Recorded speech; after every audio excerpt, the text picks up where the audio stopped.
Hello dear students.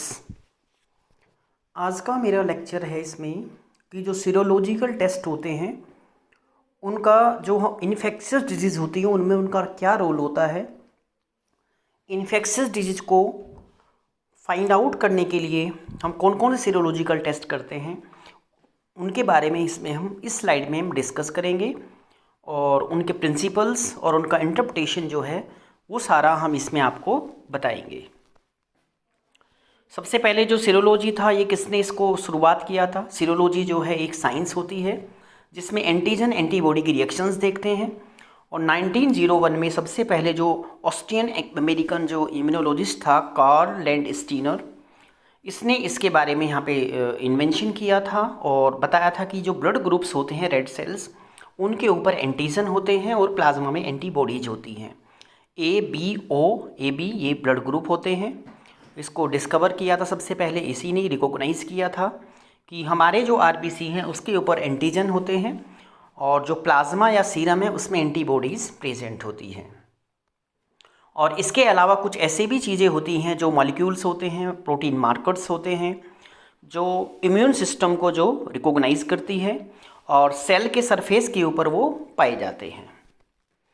ये Karl Landsteiner जो है इसके बारे में यहाँ बताया हुआ है कि एक ऑस्ट्रेलियन फिजिशियन था जिसने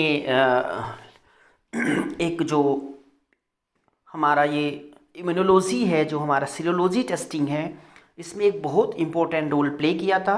इसने ब्लड ग्रुप को आइडेंटिफाई किया था और डिमॉन्स्ट्रेट किया था कि भाई हमारे जो ब्लड है उसमें एक एंटीजन होते हैं और किसी को भी रॉन्ग ब्लड ग्रुप नहीं देना चाहिए क्योंकि हर जो पर्सन है उसका जो ब्लड ग्रुप है वो अलग अलग होता है।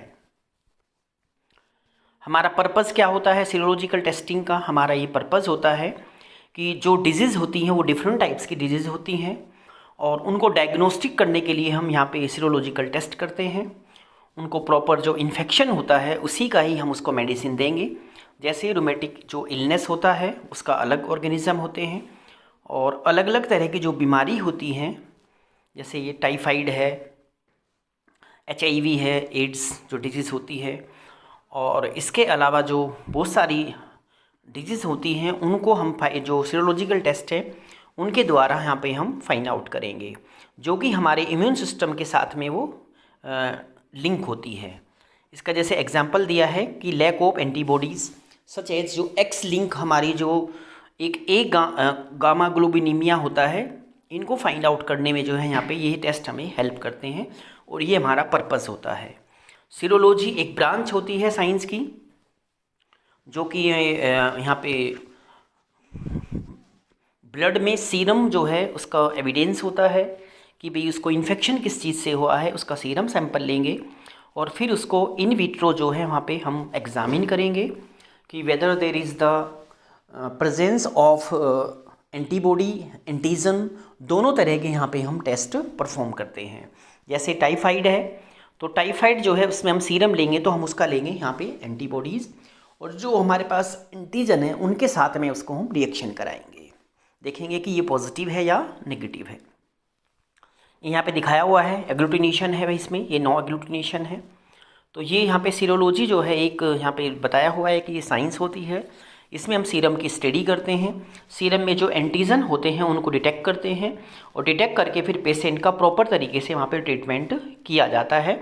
वहाँ पे हम एंटीबॉडीज़ को फाइंड आउट करते हैं। कभी कभी जो है वो हम एंटीजन को यहाँ पे फाइंड आउट करते हैं और कभी कभी हम एंटीबॉडी को फाइंड आउट करते हैं। सीरोलॉजिकल जो हमारा प्रीपोरेटिव जो हमारा माइक्रोबायोलॉजी है उसके बारे में यहाँ पे बताएंगे कि जो सीरम होता है उसमें मल्टीट्यूड जो कॉन्स्टिट्यूएंट्स प्रेजेंट होते हैं, इसको हम बायोकेमिस्ट्री में ओनली यूज़ करते हैं और हेमेटोलॉजिकल लेबोरेटरी में भी यूज़ कर सकते हैं इसको हम। लेकिन इसमें जो मेनली जो होता है ये रिलेटेड होता है एंटीबॉडीज़ के साथ में, जो कि इन्फेक्शियस डिजीज होती हैं उनको डिटेक्ट करने के लिए हम सीरोलॉजी वर्ड जो है इसका यूज़ करते हैं। और जो यहाँ पर एजेंट होते हैं, माइक्रोबियल जो एजेंट्स होते हैं जो इन्फेक्शन करते हैं, उनके द्वारा ये टेस्ट जो है वहाँ पे इन टेक्निक्स जो होती हैं किया जाता है और जो माइक्रोबायोलॉजिस्ट है उसके द्वारा उस रिपोर्ट को परफॉर्म किया जाता है, दिया जाता है। यानी कि माइक्रोबायोलॉजिस्ट यहाँ पे एक रोल प्ले करता है जो कि ये बताएगा कि वो टेस्ट जो है नेगेटिव है या वो पॉजिटिव है। इसमें अलग अलग जो है यहाँ पे रिएक्शंस टेक्निक्स होती हैं हमारी, जैसे कैपिलरी ट्यूब प्रेसिपिटेशन जिसको हम रिंग टेस्ट बोलते हैं, एक इम्यूनोडिफ्यूज़न टेक्निक होती है, एक रेडियल इम्यूनोडिफ्यूज़न मेथड होते हैं, और एक इम्यूनो इलेक्ट्रोफोरेसिस मेथड होता है, और एक रॉकेट जो है इलेक्ट्रो इम्यूनोडिफ्यूज़न टेक्निक होती है, और काउंटर इम्यूनो इलेक्ट्रोफोरेसिस जो है टेक्निक होती है। इनके ये शॉर्ट में नाम लिखे हुए हैं इसमें। और जितने भी ये टेस्ट हैं, हम ये जो डिजीज़ होती हैं इनको फाइंड आउट करने के लिए ये जो टेस्ट होते हैं ये किए जाते हैं, और ये टेस्ट जो हैं हम बायोकेमिस्ट्री में भी करते हैं। जो टर्म्स इवेल्युएशन होंगी कुछ यहाँ पे इन मेथडोलॉजी में, उनके बारे में हम पहले पढ़ेंगे। सेंसिटिविटी जो है इसमें जो आगे है पॉइंट उसमें है एनालिटिकल सेंसिटिविटी, यानी कि हम उसमें ये देखेंगे कि जो हमारा सब्सटेंस है वो मिनिमम कितना है, उसको मिनिमम कैसे हम वहाँ पे देखेंगे, उस मिनिमम अमाउंट को हम एनालिटिकल सेंसिटिविटी के द्वारा वहाँ पे रिपोर्टिंग करेंगे कि जो उसके अंदर एंटीबॉडी है वो मिनिमम कितनी है। उसको हम अलग अलग डाइल्यूशंस या टाइट्रेशन टेक्निक के द्वारा फाइंड आउट करते हैं। क्लिनिकल सेंसिटिविटी का मतलब है ये हमारे टेस्ट की एबिलिटी होती है जो पॉजिटिव रिजल्ट जो है हमें बताएगी पेशेंट का, और फॉल्स नेगेटिव जो रिजल्ट है वो नहीं आना चाहिए। यानी कि इसमें हम देखेंगे कि रिजल्ट है हमारा वो करेक्ट है या इनकरेक्ट है, या किसी अदर एंटीबॉडीज के कारण वो टेस्ट जो है वहाँ पे रिपोर्ट गलत तो नहीं आ रही है। इसके बाद स्पेसिफिसिटी के बारे में बात करेंगे। एक होती है एनालिटिकल और एक होती है क्लिनिकल। तो जो स्पेसिफिसिटी होती है इसमें हम क्या करते हैं कि कुछ ऐसी एंटीबॉडीज होती हैं जो क्रॉस रिएक्टिविटी करती हैं, यानी कि जो हमें एंटीबॉडीज़ फाइंड आउट करना उसी एंटीबॉडीज़ एंटीजन के साथ रिएक्शन करा के हम उसको देखेंगे। तो इंटरफेयरिंग जो सब्सटेंस है वो नहीं आने चाहिए यहाँ पे। और जो क्लिनिकल स्पेसिफिसिटी है ये ऐसी इसमें जो हमारा पेशेंट है उसकी हम एबिलिटी चेक करते हैं, उसकी हम टेस्ट देखते हैं कि कोई फॉल्स पॉजिटिव या फॉल्स नेगेटिव रिपोर्ट तो नहीं आ रही है। तो साथ में हम कंट्रोल लगाते हैं ताकि हमारा टेस्ट जो है वो करेक्ट जो रीडिंग है वो आए हमारी। ये हमारी डाइल्यूशन टेक्निक होती है। अगर एंटीबॉडी की मात्रा ज़्यादा है तो उसको कम करने के लिए हम वहाँ पे डाइल्यूशन टेक्निक का यूज़ करते हैं। हम अलग अलग तरह के डाइल्यूशंस यहाँ पे बनाते हैं। जैसे हमने ये दिखाया यहाँ पे कि सबसे पहले यहाँ पे हमने 2 ml जो है यहाँ पे लिया, और 20 जो पार्टिसिपेट किया हो, 10 जो है यहाँ पे आर्टिकल हमने लिया इसमें, और उसके बाद में 1 ml हमने उसी जो है जो टेस्ट ट्यूबर्स में ट्रांसफ़र किया, और पहले से ही जो है वहाँ पे हमने डाला था सॉल्यूशन। और उसके बाद जो हमारा ये डाइल्यूशन बनेगा, जो हम डाइल्यूट करते हैं, वहाँ पे हम ये देखते हैं जो हमारा एंटीबॉडी है वो कम होता चला जाता है। इसमें डायग्राम में दिखा रखा कि जो ये एंटीबॉडी है पहले ज़्यादा था, या एंटीजन जो भी दिखाया है, उसके बाद ये कम हुआ, उसके बाद और कम हुआ। इसके आगे भी हम डाइल्यूशन जो है वो इंक्रीज कर सकते हैं। ये टाइट्रेशन है हमारा। डिफरेंट डाइल्यूशन जो होते हैं सीरम के टेस्ट करते हैं यहाँ पे, मिक्सचर हम करते हैं यहाँ पे, और एंटीजन जो होता है या एंटीबॉडी है उसके अमाउंट को यहाँ पे हम कम करते हैं, ताकि जो है यहाँ पे एक तरह जो एंटीजन एंटीबॉडी का रिएक्शन जो है प्रॉपर तरीके से हो। उसके लिए जो है हम सबसे पहले टेस्ट ट्यूब लेते हैं। उन टेस्ट ट्यूब्स में हम डालते हैं सबसे पहले नॉर्मल सलाइन या डिस्टिल वाटर, या जो भी हमारे पास डाइल्यूशन जो हमारे जिसके लिए बनाना है उसको हम यहाँ पे यूज़ करते हैं। उसके बाद पहली टेस्ट ट्यूब में हम डाइल्यूशन बनाते हैं। डाइल्यूशन 2 तरह का होता है, सीरियल डाइल्यूशन और डबल डाइल्यूशन टेक्निक। उसके बाद 1 by 1 फिर हम उसको डालते जाते हैं, और लास्ट वाली ट्यूब्स का जो है वो हम उसको डिस्कार्ड कर देते हैं। ये हमारा जो है एक्सप्रेशन है टाइटर का, यहाँ पे दिखाया हुआ है इसमें कि इसमें डाइल्यूशन 1:8 है। तो 1:8 डाइल्यूशन का मतलब होता है कि 1 पार्ट वहाँ पर हमारा जो है सीरम है, और जो 7 पार्ट है वो वहाँ पे नॉर्मल सलाइन जो है उसमें हमने यूज़ किया हुआ है, और जो हमारा सैंपल होता है वो आगे डाइल्यूशन होना स्टार्ट हो जाता है। यानी कि एंटीजन और एंटीबॉडी जो हैं उनकी मात्रा जो आगे कम होनी स्टार्ट हो जाती है।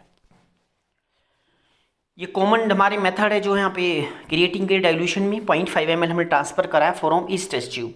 सबसे पहले 1 ml हमने लिया था, 1 ml और यहाँ लिया, और इसमें हमने बनाया एंटी सीरम का डाइल्यूशन। उसके बाद 0.5 हमने ऐड करते चले, और लास्ट वाली का हम फेंक देते हैं। तो जो हमारा पहली टेस्ट ट्यूब है उसमें 1:10 डाइल्यूशन है, फिर 1:20, 1:40, 1:80, 1:60, ये हमारा 1:20। ये हमारा डबल डाइल्यूशन टेक्निक होती है, ताकि जो हमारा सैंपल है वो एकदम डबल होना यहाँ पे स्टार्ट, और लास्ट वाला जो है उसको हम डिस्कार्ड कर देते हैं। ये टेस्टिंग पेयर्ड है, हमारे जो सैंपल यहाँ पे दिखाया हुआ है कि जो टेस्टिंग इन्फेक्शंस डिजीज के लिए हमने परफॉर्म किया है यहाँ पे इसको। और इसमें 4 फोल्ड या ट्यूब टाइटर टेक्निक के नाम से इसको हम जानते हैं। इसमें हमने पहले बनाया 1:10 डाइल्यूशन। इसमें हमने यहाँ पे जो सैंपल लिया वो 1 ml आगे हमने ट्रांसफ़र किया है। जो मेजॉरिटी डायग्नोस्टिक जो टेस्ट होते हैं सीरोलॉजी में, वो हम मेनली बहुत सारी हमारे पास टेक्निक्स होती हैं, लेकिन सबसे इम्पोर्टेंट जो टेक्निक होती हैं हम एंटीबॉडीज़ को फाइंड आउट करने के लिए, वो एलाइजा होती है। एलाइजा जो है ये इसका पूरा नाम है एंजाइम लिंक्ड इम्यूनोसॉर्बेंट एस्से। और जो ये प्रिंसिपल होता है, ये इस प्रिंसिपल पे हमारे काम करते हैं। ये जैसे एग्लूटिनेशन हो गया, प्रेसिपिटेशन टेस्ट हो गया, कॉम्प्लीमेंट फिक्सेशन CFT टेस्ट हो गया, फ्लोरोसेंट एंटीबॉडीज टेस्ट हो गया। ये अलग अलग टेक्निक्स जो हैं यहाँ पे हम इसको जो हमारी इन्फेक्शियस डिजीज होती है उनको फाइंड आउट करने के लिए करते हैं। ये हमारा एंटीजन एंड एंटीबॉडी जो हमारा रिएक्शंस होती हैं उसको हम आइडेंटिफाई करते हैं डिफरेंट टेक्निक्स के द्वारा। ये डायग्राम जो है एंटीबॉडी का डायग्राम बना के दिखाया हुआ है, तो उसको अगली स्लाइड में हम वहाँ पे उसके बारे में बात करेंगे। सबसे पहले प्रेसिपिटेशन के बारे में बात करेंगे कि प्रेसिपिटेशन क्या होता है।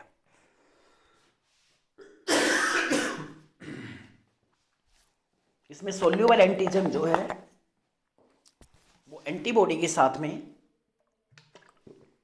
रिएक्शन करेगा और एक प्रॉपर प्रोपोर्शनल लेंगे यहाँ पे उनका हम, और विजिबल जो है प्रेसिपिटेट वहाँ पे दिखाई देगा।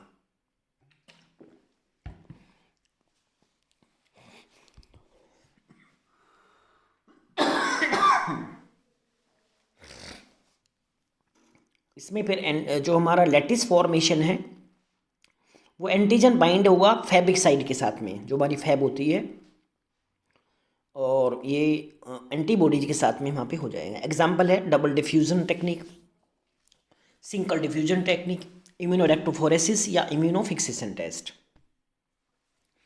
ये हमारा एग्लूटेशन टेस्ट है। इसमें जो पार्टिकुलेट एंटीजन होता है वो एंटीबॉडी के साथ में कंबाइन करा हुआ क्लम्पिंग दिखाई देगा यहाँ पे। लैटिस फॉर्मेशन में एंटीजन बाइंड होगा हमारे जो फैब है उसकी साइड में 2 एंटीबॉडीज़, और ब्रिज बनेगा आपस में एंटीजन का। और जो हमारे एग्जाम्पल हैं डायरेक्ट एग्लूटिनेशन जो ब्लड बैंक में किया जाता है, पैसिव HA जिसको हम हेमेग्लूटेशन बोलते हैं, और इसके अलावा पैसिव लेटेक्स एग्लूटिनेशन होते हैं। ये टेस्ट जो है यहाँ पे किए जाते हैं। इसके बाद न्यूट्रलाइजेशन रिएक्शंस, इसका जो प्रिंसिपल होता है वो हमारा जो इन्हीं की तरह होता है जो हमारी टेक्निक्स बताई हुई हैं। इसमें एंटीबॉडी बाइंडिंग होता है और हेमेग्लूटेशन इनिबिशन टेस्ट होता है, न्यूट्रलाइजेशन टेस्ट होता है, एंटीबॉडी न्यूट्रलाइज करती है टॉक्सिन को, और बाइंडिंग के बाद में फिर वो वहाँ पे जो रिएक्शंस इंडिकेटर देती हैं कि ये यहाँ पर प्रॉब्लम है, उसके द्वारा हम इसका रिजल्ट देखते हैं।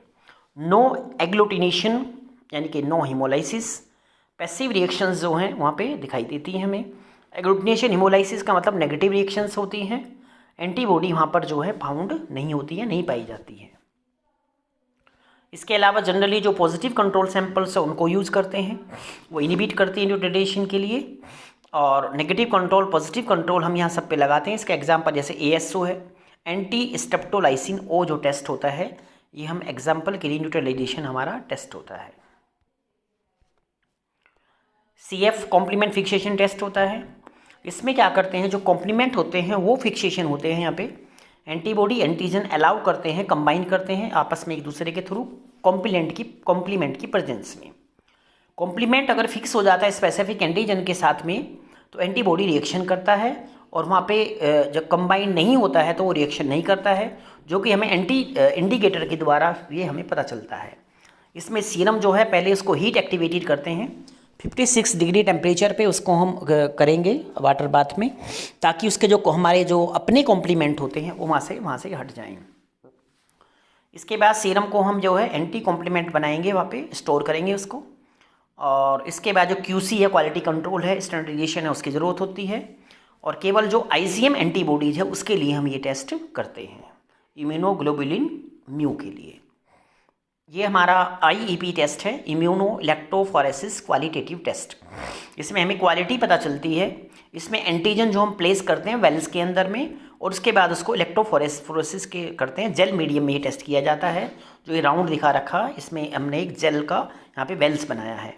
इसमें सीरम सैंपल जो है इलेक्ट्रोफोर हम तो करते हैं उसके एगर मीडियम के थ्रू, और उसमें कट मारते हैं एगर में। उसके बाद हम एंटीबॉडी उसमें फिल कर देते हैं, और उसके बाद जो प्रेसिपिटेंट आर्क है वो बनता है नहीं बनता है उसको हम चेक करते हैं। अगर एंटीजन डिफ्यूज हो जाता है रेडीली, तो एंटीबॉडी जो है वहाँ पे एक ट्रोफ, जो हमारा ट्रोफ डिफ्यूज दिखाता है, और उसके बाद में वहाँ पे जो रिज़ल्ट है उसको हम प्रेसिपिटेशन के रूप में वहाँ पे देखेंगे कि वो वहाँ पर जो है वहाँ पे लाइन है या नहीं है। उसके बाद में जो हमारी वेरियस जो स्पेसिमेंट्स होते हैं उनको वहाँ पे हम यूज़ करते हैं। सीरोलॉजिकल जो टेस्ट होते हैं वो एक लिमिटेड ब्लड सीरम से नहीं है, बहुत सारे टेस्ट इसमें परफॉर्म किए जाते हैं।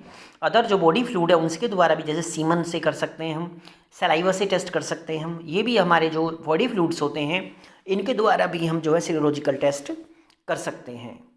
फॉरेंसिकली जो करते हैं सीरोलॉजिकल टेस्ट करते हैं हम, उसमें वहाँ पे जितने एविडेंस होते हैं उनको कलेक्ट करने के लिए वहाँ पे हम, जैसे सीमन सैंपल, हमारे किसी का रेप हुआ है, रेपिस्ट है कोई, तो उसके जो वहाँ पे सीमन जो है उसके वहाँ पे हम सैंपल को कलेक्शन करेंगे। उसके बाद फिर हम उसको टेस्ट परफॉर्म करेंगे। इसके बाद हमारा जो टेक्निक है एलाइजा टेक्निक है, जिसको हम बोलते हैं एंजाइम लिंक्ड इम्यूनोसॉर्बेंट एस्से। इसमें एक सैंडविक टेक्निक होती है। मोनोक्लोनल पॉलीक्लोनल एंटीबॉडी जो एब्जॉर्ब होती है सॉलिड मीडियम सरफेस के ऊपर में, और उसमें पेशेंट का हम सीरम फिर ऐड करते हैं, जिसमें एंटीजन प्रेजेंट होता है, और वो बाइंड हो जाता है वहाँ पे एक कोटेड जो वहाँ पे प्लेट होती है या बीड होता है। उसके बाद ऐड करते हैं वहाँ पे लेबल्ड एंटीबॉडी, जिसको बोलते हैं एंटीबॉडी कॉन्जुगेट। फिर वहाँ एंटीजन एंटीबॉडी का वहाँ पे आपस में लेबल्ड जो है एंटीजन, ये सैंडविक टेक्निक होती है, ये कॉन्जुगेट करते हैं। उसके बाद सबस्ट्रेट ऐड करते हैं वहाँ पे हम, और उसके बाद उसको वॉशिंग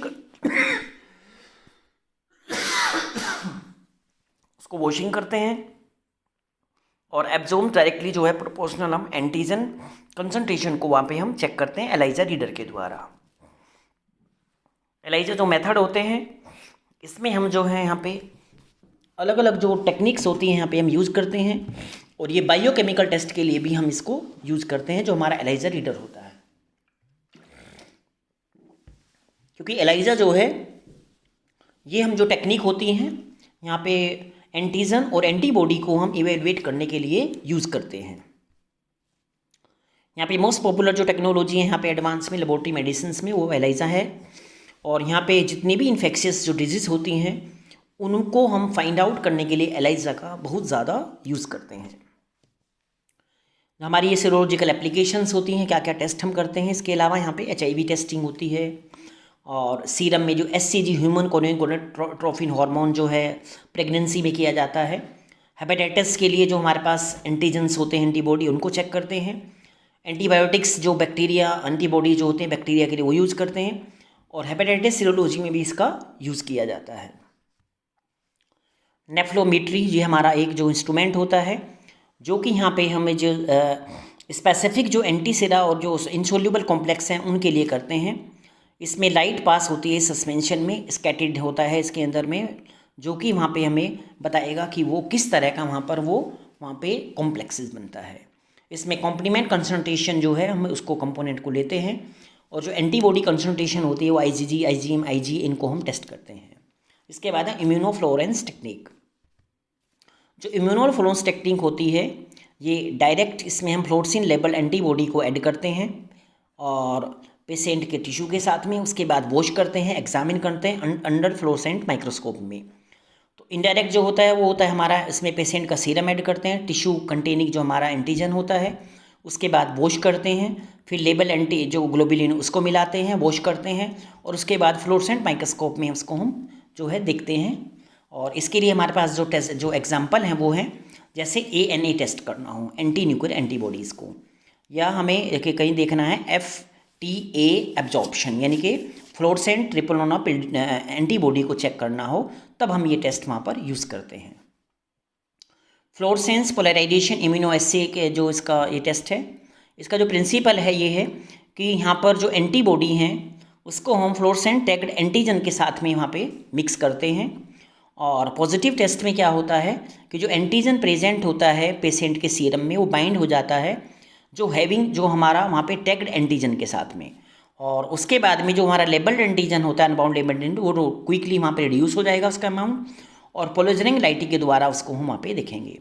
नेगेटिव टेस्ट में क्या होगा, कोई भी एंटीजन जो प्रेजेंट सीरम में नहीं होगा और वो हमें वहाँ पे उसके साथ वो बाइंड नहीं करेगा। इसके बाद है फ्लो साइटोमीट्री जो है हमारा। इस मेथड में हम जो है टी और बी जो सेल होते हैं उनको एनालिसिस करते हैं इसके द्वारा, और ये जो है इनको टी और बी सेल्स को आइडेंटिफाई करने के लिए फ्लो साइटोमीटर का हम यहाँ पे यूज़ करते हैं। ये कॉमन यूज़ है हमारा फ्लो साइटोमीटर का डीएनए एनालिसिस के लिए, रेटिकुलोसाइट काउंट करने के लिए, ल्यूकीमिया लिम्फोमा क्लासिफिकेशन करने के लिए, CD4 जो सेल्स होते हैं उनको एस्टिमेट करने के लिए कि पेशेंट HIV एड्स का है या HIV है, तो वो टेस्ट करने के लिए हमारा जो इंस्ट्रूमेंट है यहाँ पर ये यूज होता है। अदर एप्लीकेशंस जो होती हैं हमारी एग्लूटिनेशन टेस्ट के अलावा, यहाँ पे हम डिटर्मिनेशन कर सकते हैं ब्लड के जो टाइप्स होते हैं एंटीबॉडीज़ या ब्लड ग्रुप एंटीजन्स को पता लगा सकते हैं, और बैक्टीरियल इन्फेक्शंस को हम यहाँ पे वो चेक कर सकते हैं। ये है जॉर्ज फर्नांड विडाल जिसने विडाल टेस्ट बनाया था। विडाल टेस्ट हम करते हैं टाइफाइड के लिए, और हम ये देखते हैं कि भाई पेशेंट के सीरम में जो है वो वहाँ पर उसके एंटीबॉडीज़ हैं या नहीं है, साल्मोनेला जो हमारा जो बैक्टीरिया होता है उसके लिए ये टेस्ट किया जाता है। विडाल टेस्ट जो है एक पॉपुलर टेस्ट होता है हमें टाइफाइड को डायग्नोस करने के लिए, और ये एक सीरोलॉजिकल टेस्ट होता है, और ये जो वहाँ पे फीवर होता है लंबे समय से उसको चेक करने के लिए करते हैं कि patient have the typhoid and other type of the fever. Thank you बच्चों, ये हमारा जो स्लाइड था ये हमारा सीरोलॉजिकल टेस्ट के लिए हमारे ये स्लाइड हमने बनाया था कि जो सीरोलॉजिकल टेस्ट होते हैं वो कैसे अपना रोल प्ले करते हैं इन्फेक्शियस डिजीज को फाइंड आउट करने के लिए। थैंक यू बच्चों।